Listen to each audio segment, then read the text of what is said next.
నమస్కారం. Star hospital సుఖీభవకు స్వాగతం. ఈ రోజు సుఖీభవలో కొవ్వును కరిగించే లైపోసెక్షన్, ఆవు పాల కన్నా అమ్మ పాలే మిన్నా, 40 ఏళ్ల తర్వాతే రొమ్ము క్యాన్సర్, గుండెలయ ఎందుకు శృతి తప్పుతుంది, ఇంకా సమస్య సలహా హెల్త్ టిప్.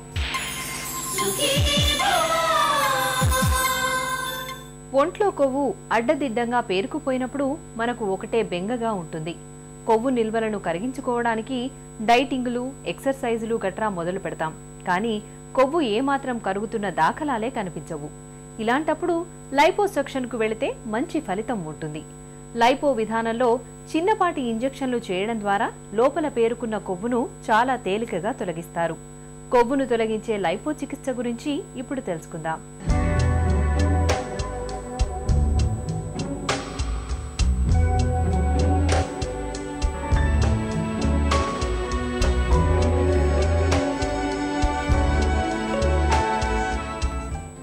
చక్కటి ఒడ్డు పొడుగు, తీరైన ఆకృతి కోసం మనలో ప్రతి ఒక్కరూ పరితపిస్తారు. అయితే చక్కటి ఆకృతికి నేడు కొవ్వు ఒక శాపంలా పరిణమిస్తోంది. తల నుంచి పాదం దాకా ఎక్కడికక్కడ కొవ్వు కణాలు అస్తవ్యస్తంగా పేరుకుపోతున్నాయి. పొట్ట భాగంలో, వెనక భాగంలో కొవ్వు ఎక్కువగా చేరుతూ అంతిమంగా ఆకృతికి ఎసరు పెడుతోంది. కలల రూపాన్ని కబళించే ఈ కొవ్వు భూతాన్ని నేడు లైపోసెక్షన్ సర్జరీతో ఇప్పుడు చాలా తేలికగా తొలగించవచ్చు. లైపోసెక్షన్ అంటే జనరల్గా చర్మం కింద ఉండే ఫ్యాట్ ఏదైతే ఉంటుందో, కొవ్వు పదార్థం ఫ్యాట్ ఏదైతే ఉంటుందో దాన్ని ఒక చిన్న స్టాబ్స్ 2 to 3 millimeters ఇన్సిషన్స్ ఉంటాయి కనపడిన ఏరియాస్, లైక్ అండర్వేర్ ఏరియాస్ కానీ, మన బ్లౌజ్ కింద కానీ, బనియన్ లోపల కానీ కనపడకుండా ఉండే ఏరియాస్లో నుంచి ఒక చిన్న స్టాబ్ ఇన్సిషన్ తీసుకొని దాని ద్వారా ఒక చిన్న ట్యూబ్ని పంపిస్తాము. ట్యూబ్ని పంపించి ఆ యొక్క ఏదైతే ఫ్యాట్ ఉందో దాన్ని సక్షన్ చేసేస్తాము. అది పేరులోనే ఉంది, లైపో అంటే ఫ్యాట్, సక్షన్, లైపోసెక్షన్ అనమాట. లైపోసెక్షన్ ఎవరిలో చేస్తామంటే జనరల్గా బాగా పొట్ట ఎక్కువగా ఉన్నవాళ్ళు కానీ, థైస్ ఎస్పెషల్లీ తొడల భాగం కానీ బాగా లావుగా ఉన్నవాళ్ళు కానీ, లేకపోతే కొంతమందిలో బాగా గడ్డం దగ్గర కానీ, చిన్స్ కానీ, వీళ్ళందరిలో బాగా ఫ్యాట్ ఎక్కువగా ఉంటుంది. సో వాటి వల్ల వాళ్ళకి చూడడానికి కూడా బాగుండదు. And at the same time ఈ బాగా పొట్ట ఉన్న వాళ్ళకి వంగడంలో కానీ, నడవడంలో కానీ ప్రాబ్లమ్స్ ఉంటాయి. అలాగే థైస్ ఉన్నవాళ్ళు, బాగా లావుగా తొడలు ఉన్నవాళ్ళు నడిచేటప్పుడు వాళ్ళకి చాలా ఇబ్బందిగా ఉంటుంది. సో ఇట్లాంటి ప్రాబ్లమ్స్ అన్నింటినీ లైపోసెక్షన్ ద్వారా సాల్వ్ చేయొచ్చు అన్నమాట. సాధారణంగా మనలో కొవ్వు కొన్ని భాగాల్లో ఎక్కువగా పేరుకుపోతుంటుంది. గడ్డం కిందుగా, మెడ పక్కగా, పొత్తి కడుపు వద్ద, పిరుదుల దగ్గర, నడుము పక్క భాగాల్లో కొవ్వు ఎక్కువగా తిష్ట వేసుకుంటుంది. ఈ భాగాల్లో పేరుకున్న కొవ్వు సాధారణంగా వ్యాయామానికి అంత త్వరగా స్పందించదు. నెలల తరబడి వ్యాయామాలు చేస్తున్నా కొవ్వు కరగకుండా అలాగే ఉంటుంది. ఇలాంటి పరిస్థితిలో లైపోసెక్షన్ సర్జరీ చేయించుకోవటం ద్వారా మొండి కొవ్వును తేలికగా తొలగించుకోవచ్చని చెబుతున్నారు doctor.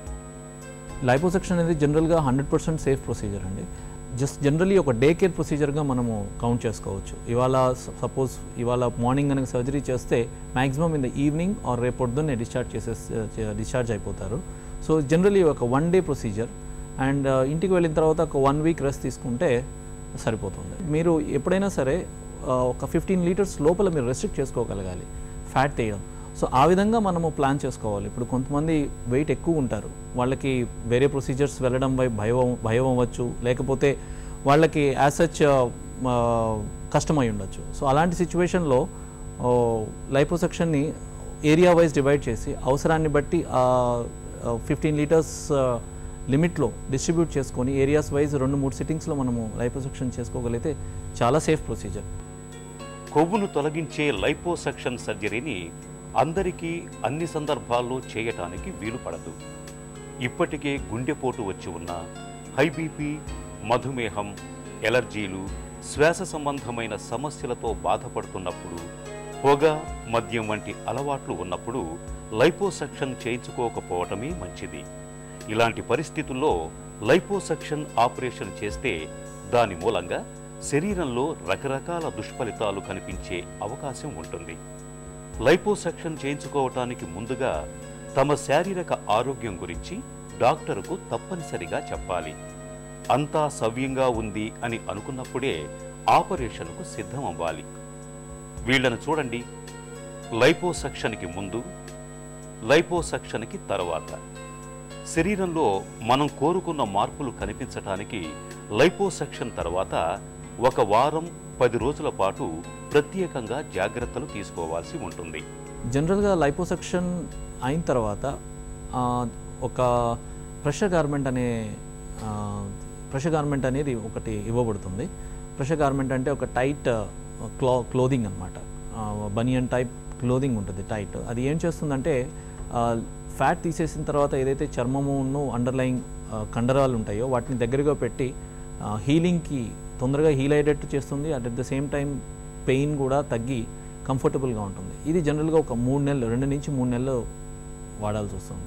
And at the same time ఒక 1 వీక్ పాటు కొంచెం అగ్రెసివ్ వర్క్ చేయకుండా కొంచెం రెస్ట్ తీసుకుంటే అది హీలింగ్లో ఉపకరిస్తుంది అనమాట. లైపోసక్షన్ కానీ ఎనీ వెయిట్ రిడక్షన్ ప్రొసీజర్ కానీ చేసిన తర్వాత ప్రతి మనిషి ఒక డయట్ కానీ ఎక్సర్సైజ్ కానీ చేస్తూ ఉండాలి. ఆ డయట్ కానీ ఎక్సర్సైజ్ కానీ చేయకపోతే ఫ్యాట్ తీసివేసిన చోట రాకపోయినా ఎక్కడైతే లైపోసక్షన్ చేయని చోట్ల ఉంటాయో ఆ ఏరియాస్లో ఫ్యాట్ పెరిగే అవకాశం ఉంటుంది. సో అండ్ కొంతమందిలో ఎలా ఉంటుందంటే ఫ్యాట్ కొంచెం ఎక్కువగా ఉంటుంది. 3-4 ఏరియాస్ ఉన్నప్పుడు ఒకేసారి మనము తీయడానికి కుదరదు. సో అలాంటప్పుడు 2-3 సార్లు సర్జరీ చేయవచ్చు. ఒకసారి ఒక ఏరియాలో లైపోసక్షన్ చేయించుకొని తర్వాత ఇంకొక ఏరియాలో లైపోసక్షన్ చేయించుకోవచ్చు. లైపోసక్షన్ అన్నది శరీరంలో పేరుకున్న కొవ్వును తొలగించుకోవటానికి చిట్ట చివరి ప్రత్యామ్నాయం మాత్రమేనని గుర్తుంచుకోవాలి. అది కూడా కొన్ని భాగాల్లో కొవ్వు పేరుకొని వాటి ఆకృతి దెబ్బతిన్నప్పుడు మాత్రమే లైపోసక్షన్ ఉపయోగపడుతుంది.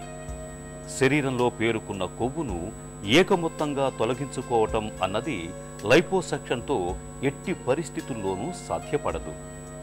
ఆహారంలో తగిన జాగ్రత్తలు తీసుకుంటున్నా, వ్యాయామం చేస్తున్నా కూడా ఫలితం లేనప్పుడు మాత్రమే డాక్టర్ సలహా మేరకు లైపోసక్షన్కి వెళ్ళాలి. చర్మంపై